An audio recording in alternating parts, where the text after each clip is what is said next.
संसद में महंगाई को लेकर के चर्चा हो रही है, अर्थव्यवस्था को लेकर चर्चा हो रही है। इस पर निर्मला सीतारमण ने कहा है कि भारतीय अर्थव्यवस्था कई विकसित देशों की तुलना में बेहतर स्थिति में है। मूल्य वृद्धि से हमारा इनकार नहीं है। भारतीय अर्थव्यवस्था हमारे कई सहकर्मी समूहों और कई विकसित अर्थव्यवस्थाओं में मौजूद स्थिति की तुलना में निश्चित रूप से बहुत बेहतर है, लेकिन इसका मतलब ये नहीं कि हम भाग रहे हैं। हम यहाँ चर्चा करने और जवाब देने के लिए हैं। कोई नहीं कह रहा है कि कोई भी मूल्य वृद्धि के बारे में इनकार कर रहा है।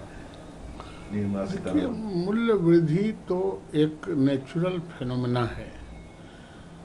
जिसके मूल्य निर्धारित हुए हैं उसके मूल्य में वृद्धि होते ही रहा है। आज कोई नई बात नहीं है। सबसे बड़ा चीज़ यह है, पेइंग कैपेसिटी है कि नहीं सोसाइटी के पास। अगर पेइंग कैपेसिटी है तो मूल्य का जब निर्धारण होता है तो मूल्य बढ़ने ही के लिए निर्धारित है। मूल्य घटते नहीं है, मूल्य बढ़ते ही हैं। और देश का अर्थव्यवस्था तभी ठीक होता है जब आम आवाम के पास पेइंग कैपेसिटी हो, और वो सोसाइटी में पेइंग कैपेसिटी है। ऐसा नहीं है कि पेइंग कैपेसिटी नहीं है।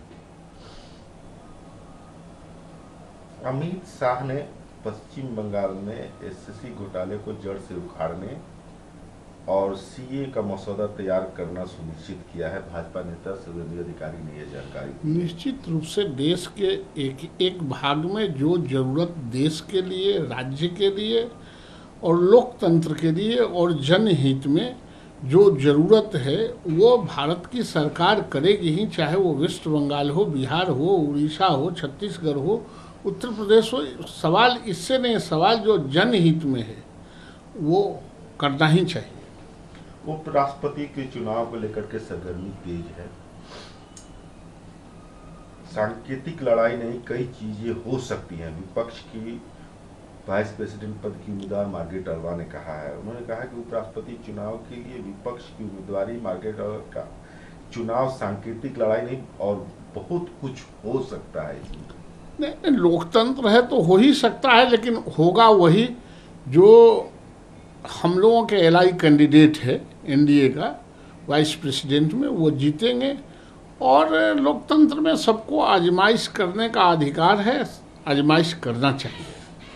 सीआईडी अधिकारी बंगाल पुलिस ने एक वाहन से करीब 49 लाख रुपए बरामद किए थे, नगद बरामद, जिसमें कांग्रेस के 3 विधायक इरफान अंसारी, राजेश कच्छप और नमन बिस्कल को गाड़ी उसमें मौजूद थे। इसको लेकर कहा गया है कि झारखंड के विधायकों से जो पैसे मिले हैं इसमें बड़े गेम प्लान का हिस्सा था।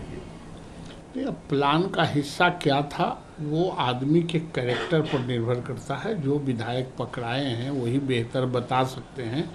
और सिस्टम बना है इसीलिए कि आप सिस्टम से बाहर जाएंगे तो आपको निश्चित रूप से सिस्टम दबोचेगा। चाहे आप विधायक रहिए, मंत्री रहिए, सांसद रहिए, उससे कोई फर्क नहीं पड़ता है। उनका इशारा नहीं, अब इशारा तो कोई इस देश में खांसी भी होगा तो भाजपा खांसी करा देता है। उनके इशारा करने से क्या होगा? वो तो जो पकड़ा गया है वो सत्य के करीब ले ही जाएगा। इसलिए इशारा से कौन बात है? जब पकड़ा गया है तो अब सत्य के करीब जाना है, इशारे के करीब थोड़े काम होगा।